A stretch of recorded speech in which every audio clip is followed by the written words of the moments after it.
Begini ya, jadi ini saya bacakan kitab dari Sultanul Ulama, ketua dari semua ulama. Jadi di tradisi keilmuan sebetulnya mirip-mirip tradisi negara. Jadi ada presiden, ada menteri, ada apa. Kalau di wali kan ketuanya Syekh Abdul Qadir Jilani. Kalau di ulama dalam mazhab Syafi'i itu ada orang yang digelari Sultanul Ulama, yaitu Syekh Izzuddin bin Abdussalam.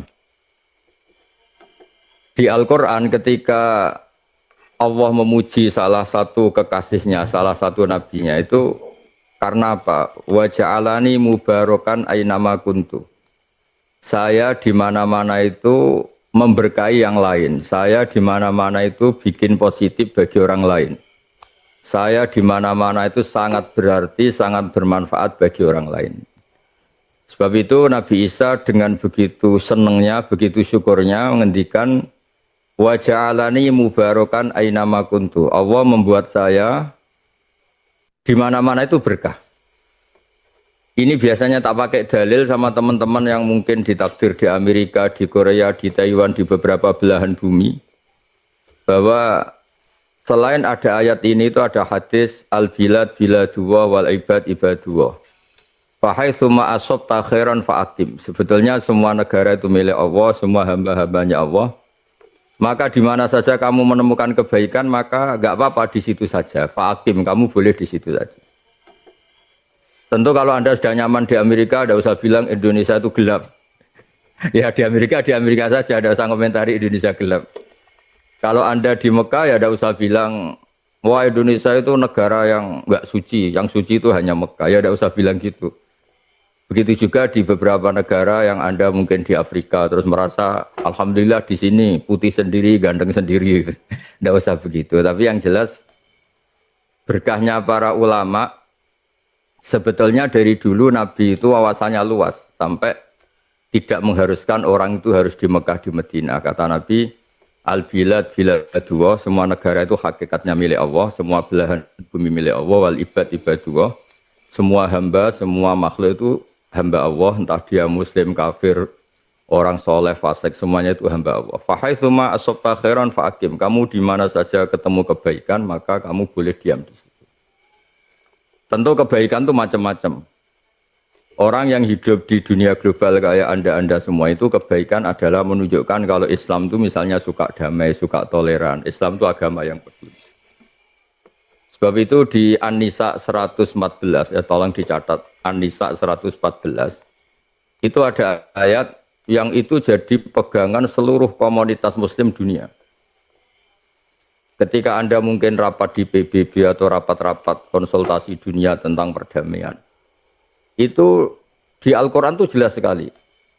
Di An-Nisa 114, Allah ngendikan, la khaira fi katsirin min najwahum illa man amara bi shadaqatin aw ma'rufin aw islahim bainan nas. Diskusi apapun itu tidak ada baiknya kalau tidak mengarah pada ya la khaira itu tidak, najwa itu diskusi atau presentasi ilmiah atau musyawarah atau rembukan. Mungkin kalau orang yang tidak jabat bilangnya cangkruan atau di mana saja. Diskusi apapun tidak ada baiknya. La khaira fi katsirin min najwahum illa man amara bi shadaqatin, kecuali orang-orang yang peduli secara sosial. Sedekah itu berinfak atau peduli secara sosial. Illa man amara bi shadaqatin aw ma'rufin, atau menggembar-gemborkan, mengumandangkan, mensyariatkan sesuatu yang ma'ruf, mudah dikenali. Mudah dikenali itu artinya lawan katanya mungkar. Mungkar itu sesuatu yang dilawan atau dianggap buruk oleh akal. Makanya disebut mungkar, diingkari. Kalau ma'ruf itu dimaklumi. Au islahim bainan nas. Allah tidak ngendikan bainal mukminin atau bainal muslimin. Allah ngendikan au islahim bainan nas. Semua kiat-kiat yang memperdamaikan antar manusia itu pasti diridhani Allah. Sebab itu dalam sejarah Islam paling monumental ada istilah piagam Madinah, ada Sulhul Hudaybiyah, di mana Nabi demi kelangsungan hidup bersama pernah berdamai dengan kafir Quraisy. Nabi juga berdamai dengan orang-orang Yahudi Khaybar, Yahudi Bani Quraidah. Sebab itu damai itu enggak butuh alasan, yang butuh alasan itu perang.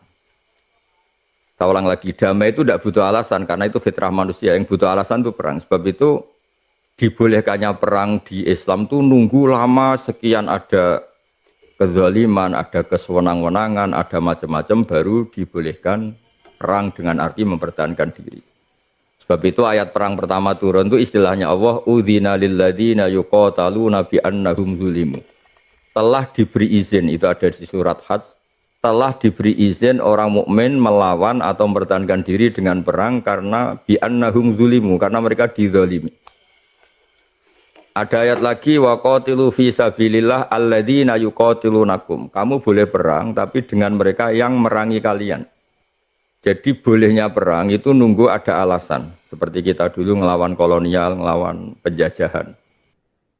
Sebab itu anda-anda yang di Amerika tidak usah khawatir kalau Islam itu misalnya dicitrakan sebagai ekstremis, sebagai yang penganut kekerasan. Tidak usah khawatir karena dalil-dalil bahwa kita suka damai itu jelas sekali dan tertulis secara jelas, secara eksplisit bahwa la khaira fi katsirin min najwahum illa man amara bi shadaqatin aw ma'rufin aw islahim bainan nas. Itu di ayat 114 An-Nisa. Kemudian yang kitab Bukhari yang saya serahkan sama Pak Rois Surya itu sama teman-teman yang di Amerika itu jelas. Ya, mungkin kalau halaman di kitabnya beda itu 600 hadis. Nomor hadis itu pasti sama, bisa dilihat 3231 ya, 3231.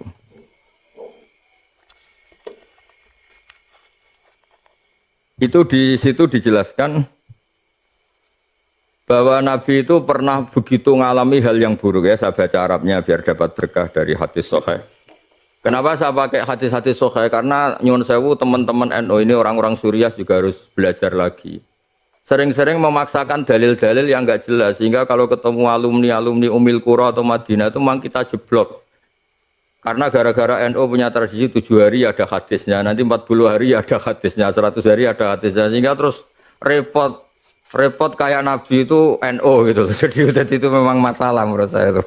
Jadi memang berat. Kadang-kadang saya yang menekuni ngaji terus sampai sekarang belajar saja sering nggak ngerti hadis yang ala NU itu memang masalah secara riwayat itu. Makanya kiai-kiai kita itu kalau ketemu kubu sebelah mesti digojlok itu hadis sahih apa enggak. Cuma selama ini alhamdulillah yang tanya ya enggak paham, yang ditanya ya enggak paham. Jadi akhirnya sama-sama diam.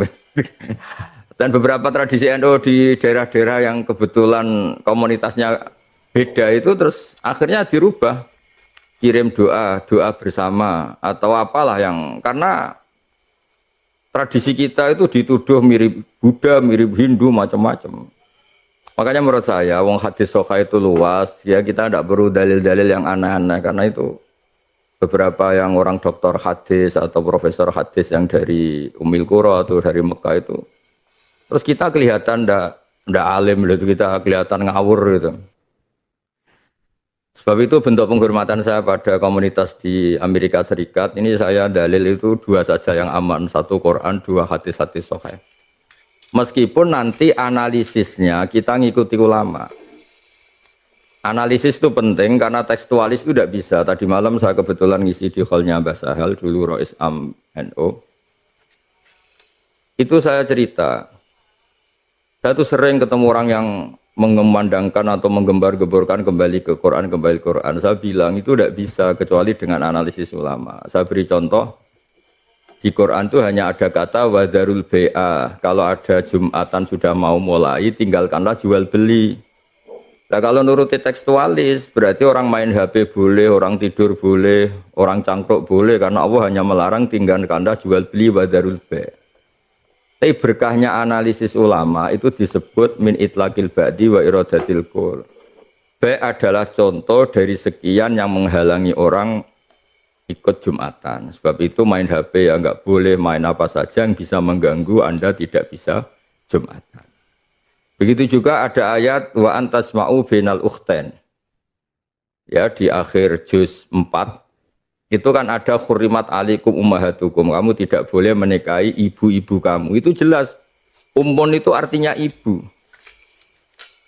Tapi semua ulama ijma bahwa maknanya itu umun itu ibu wa in alat. Umun wa in alat. Jadi saya tidak boleh nikahi ibu saya dan ibunya ibu saya, ibunya mbah saya sampai Sayyidah Hawa. Begitu juga di Quran hanya ada kata misalnya wabanatukum, tidak boleh nikahi anak putri. Bintun itu anak putri. Tapi semua ulama sepakat dari kelompok manapun bahwa bintun itu maknanya wa in safulat, anak saya putri dan anaknya anak saya, anaknya anak saya. Yang terakhir jumlah yang diharamkan adalah wa antasma'u bainal ukhtain. Berpoligami dengan misalnya nikahi istri dan mbaknya atau nikahi istri dan adiknya. Itu jelas di Quran hanya melarang sesuai teks atau dohirnya teks wa antasma'u bainal ukhtain. Menikahi poligami dua bersaudara. Zaman Rasulullah SAW sugeng, itu Nabi sudah menambahkan wala benal mar'ati wa kholatiha, wala benal mar'ati wa ammatiha. Juga tidak boleh nikahi istri plus nikahi buliknya atau nikahi budenya.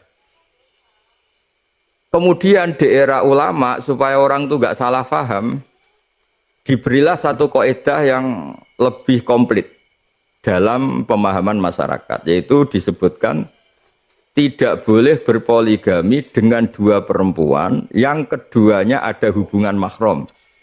Jadi misalnya Sri kamu nikahi gak boleh bersamaan dengan itu nikahi saudara putrinya, saudarinya, atau buliknya, atau mbahnya, atau sama siapapun yang punya hubungan mahram. Sebab itu kata wa antasma'u bainal ukhtain, tidak boleh mengumpulkan dua bersaudara dalam satu nikahan adalah ibaratun anil mar'ataini bainahuma mahramiyatun. Hubungan dua perempuan yang ada mahram itu tidak boleh tahta rajulin wahid, punya suami satu fi nikahin wahid, yaitu poligami. Sebab itu menurut saya teman-teman yang di Amerika atau dimanapun yang Suriah ini harus mulai terus menggalakkan belajar hadis-hadis sahih yang pemaknanya itu ikut ulama. Nanti insya Allah tetap lengkap, tetap tidak usah khawatir lah. Misalnya istighosah di tradisi NU atau tahlil. Kata bapak saya itu kalau ada orang ngeritik tahlil itu kan ngeritiknya karena kita ini 7 hari 40 hari. Bagaimana orang bisa mengkritik pelafalan atau perafalan atau mengumandangkan kalimat thayyibah? Ketika tahlil itu melibatkan kalimat thayyibah, sebetulnya kan ikut dalil umum saja bahwa kalimat thayyibah itu baik, dilafatkan kemana saja baik, di mana saja baik. Wong itu kalimat thayyibah, orang mau mati ya disunatkan baca kalimat thayyibah. Lalu gara-gara istilahnya 7 hari, 40 hari, kemudian kan terus dikritik kita. Mana hadisnya, wong Nabi ada ditahlili, sahabat juga ada yang tahlilan, kan terus kita kalah. Karena memang nggak pernah ada sahabat tahlilan gitu, karena sahabat tidak punya kartu NU gitu. Tapi kan repot. Tapi kalau cari dalil sahabat melafatkan kalimat thayyibah pasti gampang karena ya sahabat suka wiridan. Wong jelas di Quran uzkuru wa dzikron katsira, kamu nyebut Allah dzikron katsira, nyebut yang sering, yang banyak. Tapi kelirunya kita ngistilahkan itu 7 hari 40 hari akhirnya lah kebetulan kiai kita nyari dalil yang 7 hari 40 hari. Nyari dalil-dalil, wah 7 hari itu roh sedang begini, kalau 40 hari sedang gini, 100 hari sedang gini. Itu kan otoritas maghibat, sesuatu yang kita tidak tahu, itu butuh hadis sahih. Nah itu kan terus senang kubu sebelah nyerang kita. Dianggap goblok lah, dianggap macam-macam.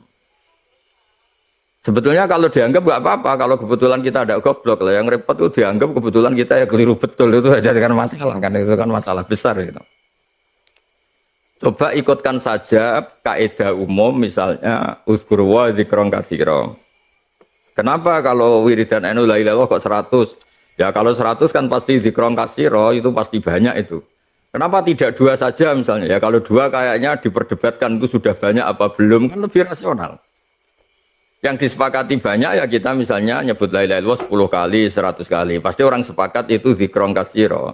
Nah, kenapa ada 2 kali saja? Itu diperdebatkan itu banyak apa belum kalau 2 gitu. Daripada kita nyari dalil-dalil yang macam-macam tadi.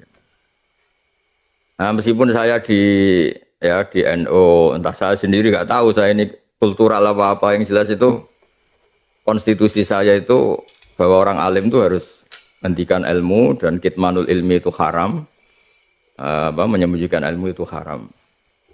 Terus kemudian saya beri contoh lagi di kitabnya Said Muhammad Abwabul Farad. Ya ini saya tidak cerita halaman-halamannya, yang pokok tadi 2 kitab saja. Nanti kalau cerita terus halaman-halamannya atau kitabnya yang di Amerika bingung loh, nanti Suriahnya belajar terus malah nggak jadi bisnis, malah jadi Rois Suriah betulan nanti. Begini, hadis-hadis tentang jumlah kalimat thayyibah yang banyak itu rata-rata dhaif. Kalau itu diharuskan dan dinisbatkan ke Nabi. Tapi kalau tidak dinisbatkan ke Nabi, tapi karena kreasinya ulama atas nama masyarib, masyarib itu rasa kangen sama Allah sehingga nyebut Allah sering. Itu kan menjadi kaidah umum secara psikologi. Man ahabba syai'an aktsara dzikrah. Orang yang suka sesuatu pasti sering menyebut itu. Karena kita mencintai Allah, maka kita sering nyebut Allah. Kita mencintai Rasulullah, maka sering nyebut Rasulullah. Tapi tetap saja kamu tidak usah bilang bahwa jumlah-jumlah besar itu dari Nabi. Resikonya begini misalnya ya. Misalnya Rois Suriah Amerika Serikat berfatwa, orang itu kalau la ilaha illallah 100 kali, maka pasti masuk surga, ditambahi 100 kali. Nanti repot, orang yang mau mati kebetulan baca la ilaha illallah 3 kali. Wah ini belum surga karena jumlahnya belum cukup, kuotanya belum cukup, kan hadisnya 100 kali, itu kan bahaya sekali itu. Makanya hadis yang sahih hanya mangqala la ilaha illallah dakhalal jannah, jumlahnya hanya sekali. Kamu tidak usah sok-sokan soleh terus hadisnya diganti 100 kali, 200 kali. Nanti repotnya kalau ada orang meninggal kebetulan baca baru 50 kali. Wah ini tidak ahli surga karena kuotanya tidak cukup, hadisnya 100. Nah jumlah-jumlah besar itu rata-rata masalah secara riwayat, secara disiplin ilmu hadis. Di semua teks Bukhari Muslim, di semua hadis-hadis hanya mangqala la ilaha illallah dakhalal jannah. Maka akhiru kalami la ilaha illallah dakhalal jannah, tidak menyebut jumlah. Lah nanti kalau kita wiridan dan kebetulan kiainya itu suka tahlilan, lamanya enggak ampun minta ampun. Kalau di kampung-kampung kan biasa tahlil dining Mbah Abdullah atau tahlil dining Mbah Abdul Salam, mesti orang anak-anak muda ngerti. Waduh suwi itu mesti lama itu.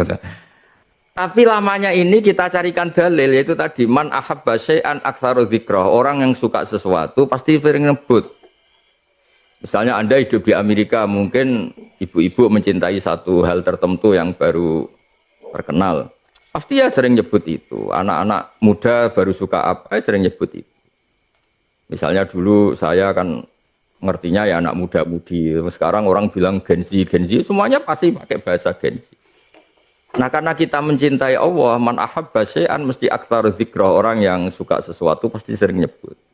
Dan kita alhamdulillah digelari Allah walladzina amanu asyaddu hubban lillah. Orang-orang iman itu adalah orang yang sangat mencintai Allah.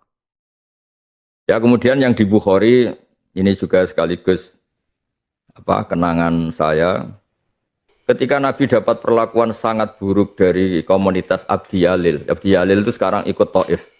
Taif itu sekitar 4 jam dari Mekah, yang di situ ada makamnya Abdullah bin Abbas yang dapat gelar Tarjumanil Quran itu.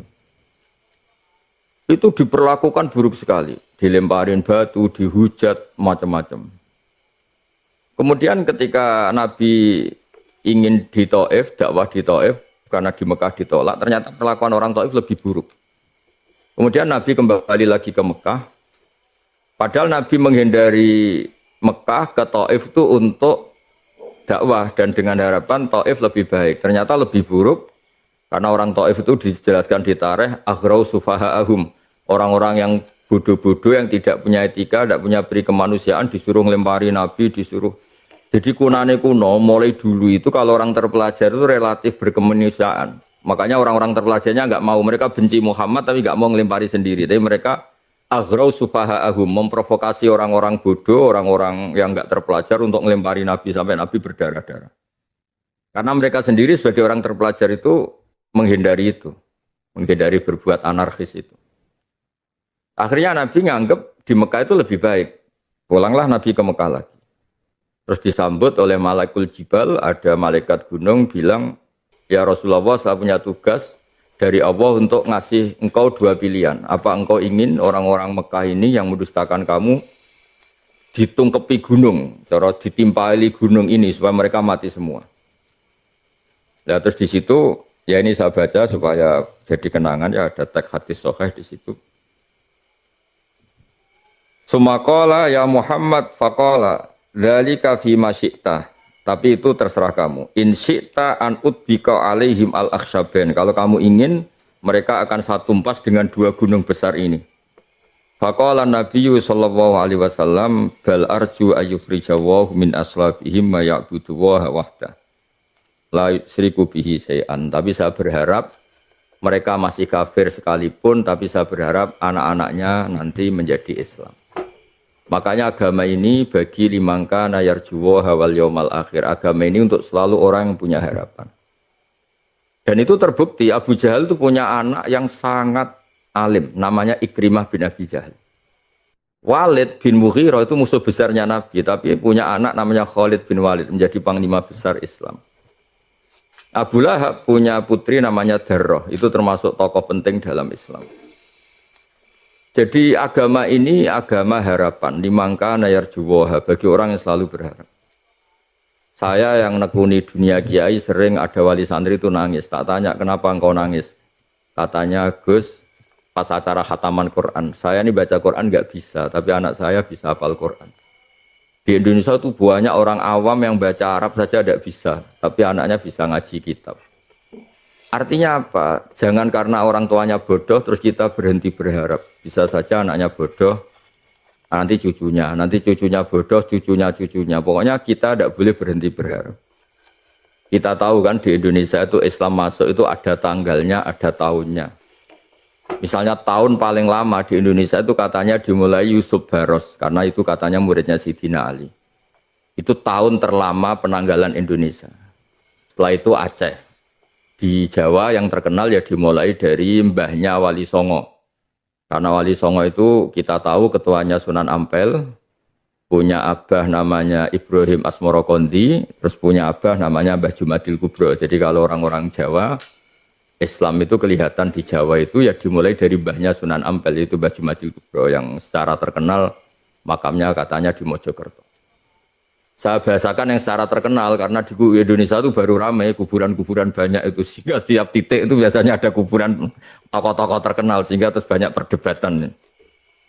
Tapi apapun itu disepakati kalau memang Wali Songo itu sudah top kosalisa, sudah generasi ketiga, karena yang pertama itu Mbah Jumadil Kubro, terus putranya Mbah Ibrahim Asmorokondi, kemudian Mbah Sunan Ampel Raden Rahmat. Ternyata era kita, era kemarinnya kemarin. Kita tahu Mbah Hasyim Asy'ari itu pendiri NU Hadratus Syekh. Itu punya kiai asmane Syekh Mahfud At-Turmusi. Itu di Mekah saja dikatakan alim. Beliau ngajar di Masjid Haram dan ahli fatwa. Begitu juga ada orang Minangkabau namanya Syekh Muhammad Khotib Al-Minangkabau. Itu di Mekah itu alim sampai jadi khotib terbaik. Jadi cerita yang terkenal ini, apalagi di Amerika harusnya saingannya lebih ringan itu karena saingan ngajinya di sana itu enggak berat-berat. Ini di Mekah. Syekh Khotib itu asmane itu Muhammad. Dia diambil menantu oleh orang Arab alim, terus dibully sama orang-orang Arab. Kalau bahasa sekarang dibully. Kamu ngambil menantu orang Jawa. Orang Jawa itu dulu dibully di Jawal Bakor. Sampai ada kata-kata Al-Jawa tak kulul khaya. Orang Jawa itu sukanya makan ular. Karena ada orang Arab ngelihat di Jawa banyak kiai-kiai makan belut itu. Karena bentuknya kayak ular, terus katanya orang Jawa itu makan ular. Karena sebetulnya makan belut yang mirip ular gitu. Terus kata mertuanya ini, mantu saya itu orang alim, gua Arabiun katanya. Dia itu orang Arab. Terus kata orang-orang yang bully, fakih fayakunu Arabian. Bagaimana dia orang Arab, padahal dia dari Jawa. Dulu kalau bahasa Arab kuno itu bilang seluruh Indonesia itu Jawa, bukan Sumatera, bukan Kalimantan, semuanya disebut Jawa. Baru era modern saja karena orang Banten tuh komplain, Syekh Nawawi Al-Jawi, terus orang-orang Banten karena terus ditambahi Al-Bantani gitu. Sebetulnya dulu enggak, dulu semuanya Al-Jawi ini. Katanya mantu saya itu Arabiun. Terus fakih fayakun Arabian padahal dia orang Jawa. Gimana dia orang Arab padahal dia orang Jawa? Kata mertuanya, Al-Arabiyyu mayyatakallamu bil Arabiyyah alal fusha. Orang Arab betul itu yang bisa ngomong Arab secara fusha dengan bahasa kasta tertinggi yaitu fusha. Terus kalau nggak percaya suruh khutbah dadakan. Walhasil tidak dikasih tahu, tidak dikonfirmasi. Beliau pas Jumatan ya kayak umumnya orang Jumatan nggak diberitahu, langsung disuruh khutbah. Tapi Fajaa bil asbil ujab, dia khutbah itu sangat menarik dengan bahasa Arab tertinggi kastanya. Kalau menurut ukuran sastra Arab itu ngendikan yang kasta Arabnya itu terbaik. Sampai digelari Muhammad Khotib Al-Minangkabu. Al-Khotib itu yang ahli khutbah. Artinya apa? Baru kemarin kita katanya banyak cerita, era Brawijaya V baru kita Islam. Tapi era-era itu sudah yang terbaik kita. Ada Syekh Khotib Minangkabu, ada Syekh Nawawi Al-Bantani, ada Syekh Mahfud At-Turmusi. Era modern ada Mbah Maimun, ada Mbah Sahal. Betapa berkahnya agama ini. Karena apa? Enggak berhenti berharap. Mungkin nenek moyangnya orang-orang alim itu ya umumnya orang Jawa. Bisa dibayangkan. Wong saya saja masih menangi kalau di kampung-kampung tertinggal itu. Orang lewat pohon besar, Amit bah, Amit, putune jenengan badhe liwat. Itu karena masih nganggep itu memang bertuan itu, sehingga terus kita dikritik kayak kita syirik kayak karena takut pohon besar, takut macam-macam.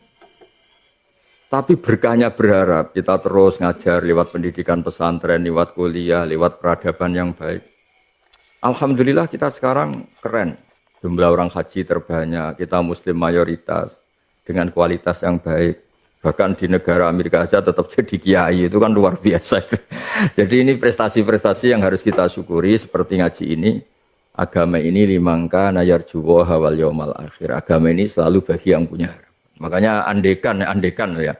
Indonesia kok masih gelap ya, kita tetap berharap lebih baik. Apalagi faktanya tidak gelap ya, biasa aja. Kalau ada ujian kan ya semua negara punya ujian. Nabi ketika ada orang-orang kafir yang melawan beliau, ingin bunuh beliau, ketika orang itu mau dibunuh malaikat, kata Nabi, saya tetap berharap dari anak turun mereka, keturunan mereka, jadi orang-orang yang menyembah Allah. Dan harapannya Nabi benar, Abu Jahal baru era anak, Ikrimah sudah Islam. Abu Lahab era anak, Darrah sudah Islam. Walid bin Mughirah, musuh besarnya Nabi, punya anak Khalid. Dan Alhamdulillah juga di belahan dunia juga gitu. Kita contoh paling gampang yang di Indonesia. Sejarah menulis misalnya di Jawa, penanggalan masif Islam itu kan era Brawijaya V. Kalau di penanggalan paling tua, paling banter ya memang Syekh Yusuf Baros itu yang sebagian sejarawan nulis itu mulai Sayyidina Ali. Nggih, ngoten mungkin ada 1-2 pertanyaan atau ungkapan karena saya juga ingin mendengar, bukan mendengar problem lah. Mendengar cerita-cerita di Amerika. Kalau Anda cerita problem itu berarti pecundang karena ya khasnya orang berjuang itu ada problem. Ya biasa aja kalau ada problem, memang dunia ini liyabluwakum ayyukum ahsanu amala. Jadi ada hidup ya ada ujian. Lucu kalau sama cerita berkeluarga ada problem. Ya itu aneh itu. Kalau kita kan sudah nekuni Islam sudah mulai kecil ya, namanya hidup ya ada tantangan. Jangan bahasakan problem. Gini gue saya di Amerika ngalamin gini, tapi hindari bahasa problem. Nanti kalau jadi problem betul malah repot. Ya jadi memang aturannya gitu. Tabarakalladzi biyadihil mulku wa huwa ala kulli syai'in qadir alladzi khalaqal mauta wal hayata liyabluwakum ayyukum ahsanu amala.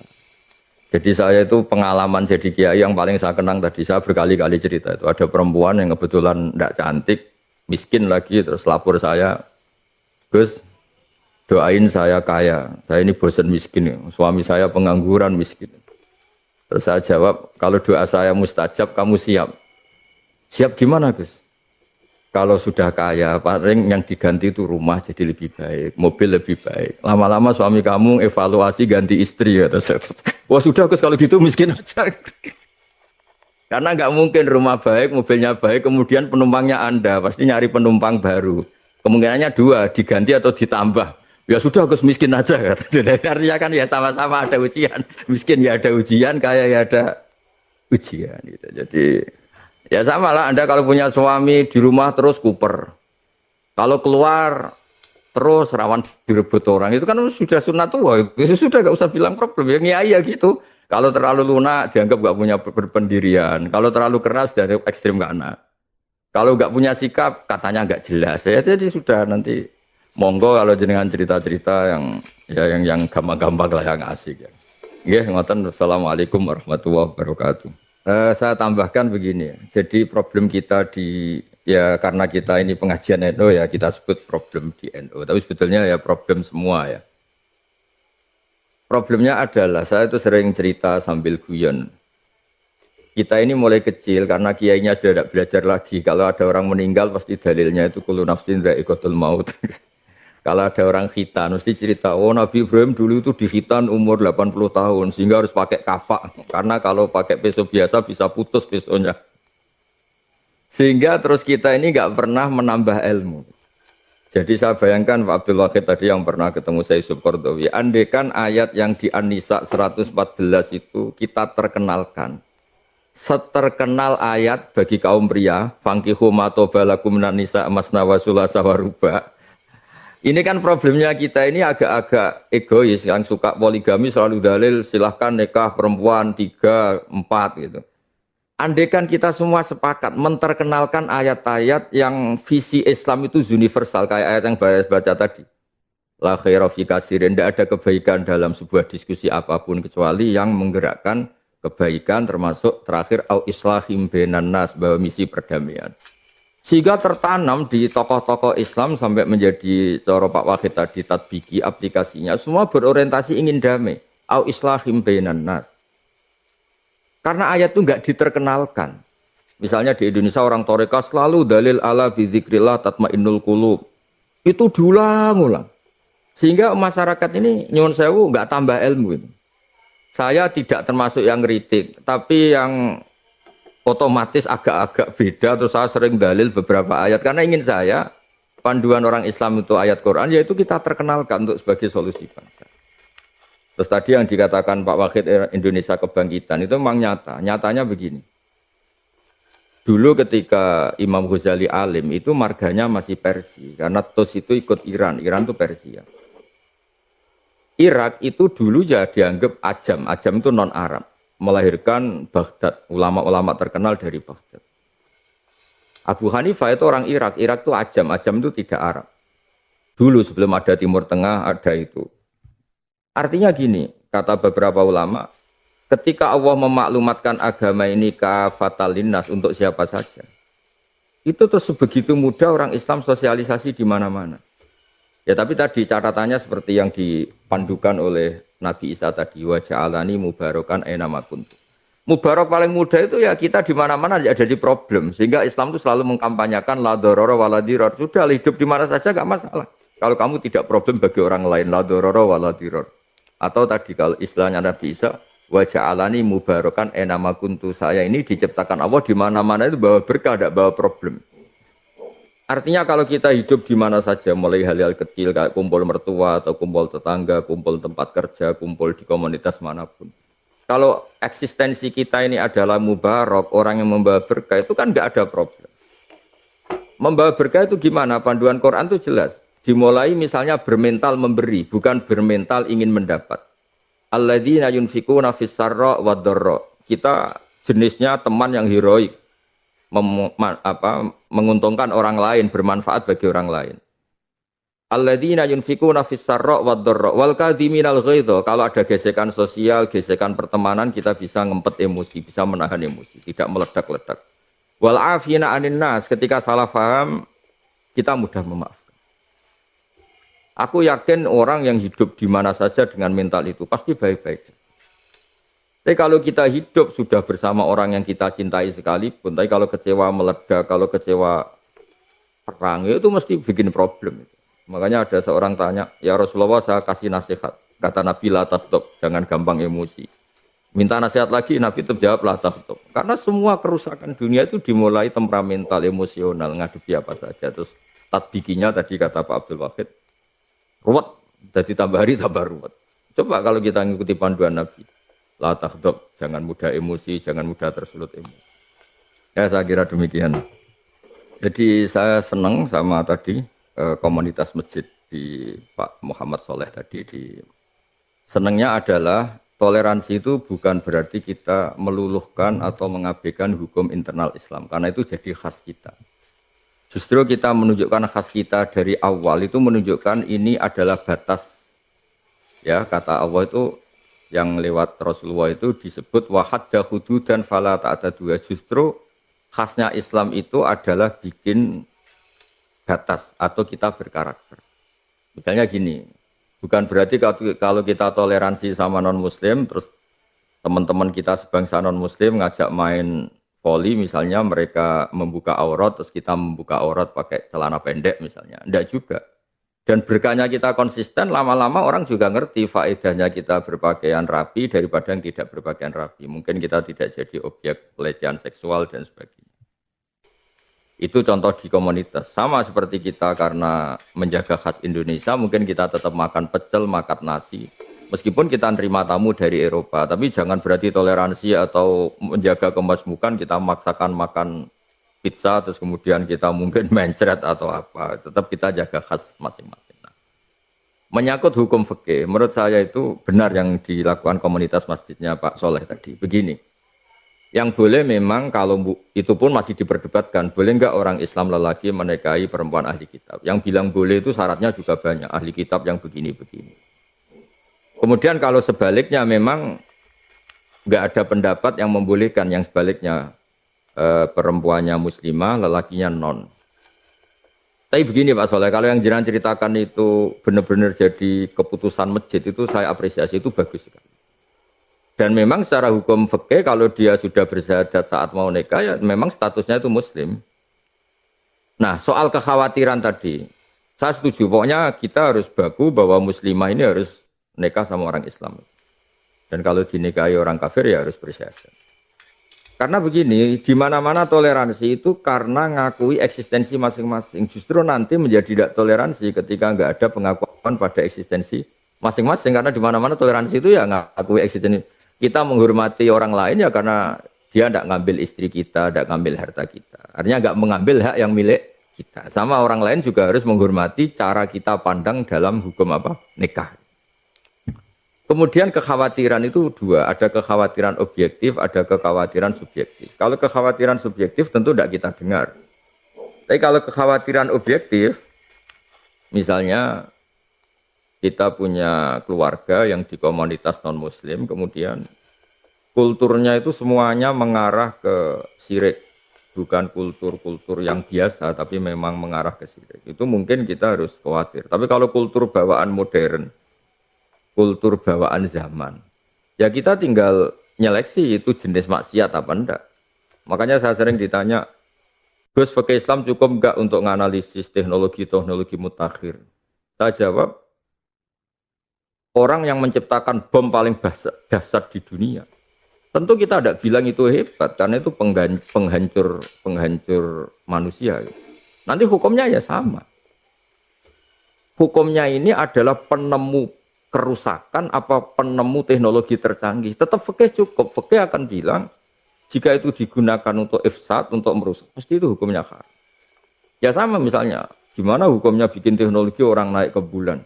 Itu teknologi mutakhir. Tapi kalau pertanyaannya dibalik, kita sebagai bangsa bisa mengirimkan astronot ke bulan. Tapi bersamaan dengan itu separuh rakyat kita kelaparan karena anggarannya dipakai ke bulan. Pasti orang sepakat kita salah. Jadi fikih akan cukup untuk menganalisis itu semua. Dan saya berharap perasaan orang di seluruh dunia itu berperasaan fikih sehingga teknologi mutakhir yang membahayakan manusia itu enggak diapresiasi sebagai teknologi yang hebat, tapi itu kesalahan manusia sehingga kita aman dari teknologi-teknologi penghancur gitu. Makanya rumusnya Quran itu gampang. Orang jelek itu apa? Wa idza tawalla sa'a fil ardi yufsida fiha wa yulikal hartha wan nasl. Keburukan itu apa? Aktivitas yang merusak. Merusak apa? Wa yulikal hartha wan nasl. Merusak haras itu tanaman karena orang itu butuh kehidupan ya lewat makanan-makanan. Wan nasla populasi. Berarti semua bentuk teknologi atau peradaban atau apapun yang merusak itu ya enggak baik. Haram dalam bahasa fikih. Sehingga kebutuhan kita itu pada fikih itu mendesak keputusan ini halal apa haram karena peradaban yang induk hukum itu teknologi kita hukumi baik apa enggak, kita apresiasi apa enggak yang merujuk itu. Makanya kalau kita nekuni fikih bilang Islam itu apa? Islam adalah ma'rifatul halal wal haram. Islam itu dimulai dari ngerti halal. Coba kita punya istri tenang. Misalnya kita punya istri cantik. Ketemu sama lelaki ganteng yang kita tahu pasti tidak akan zina. Bo ada diskusi bersama di masjid atau diskusi di kampus. Kita merasa aman apa? Karena di komunitas yang meyakini haramnya selingkuh. Coba kalau kita di komunitas yang nganggep tuh selingkuh itu biasa, zina biasa, kan ya kita merasa ada aman. Jadi merasa aman, itu sudah kepastian orang ini melakukan fikih apa enggak. Ya kira-kira gitulah. Termasuk di fikih adalah kita baku menyelamatkan muslimah supaya tidak tahtaya dikafirin. Tapi bukan dalam rangka curiga pada agama lain, bukan.